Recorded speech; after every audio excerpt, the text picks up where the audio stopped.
extremely pleased and very pleasantly surprised with the turnout of people we had here. It seems we had around or even in excess of 200 people at this public forum tonight discussing the opioid issue here in Carteret County. And we had a lot of good discussion by our panelists and had a lot of very good questions from folks in attendance. There were various stakeholders from the community who were present tonight, those of us who were actually in the field dealing with these issues, but there were a lot of people in the crowd who were not from law enforcement. They're not in the treatment community. They don't work at the health department. There were a lot of citizens who just came here tonight simply to listen to the discussion, get a better understanding of the topic. There were a number of questions or statements tonight about certain misunderstandings about what type of services are available, who may qualify, where do you go to get information, and that type of thing. We don't really have necessarily a one-stop shop for any particular service or even for information.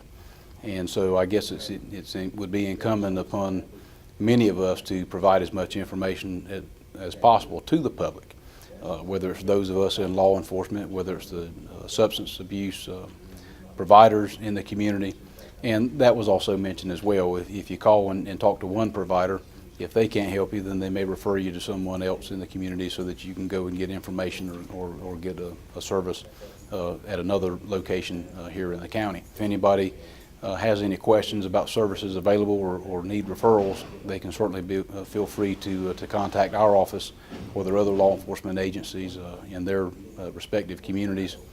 Our health department, RHA, is a provider that's actually in the building where the health department is located. Moving forward,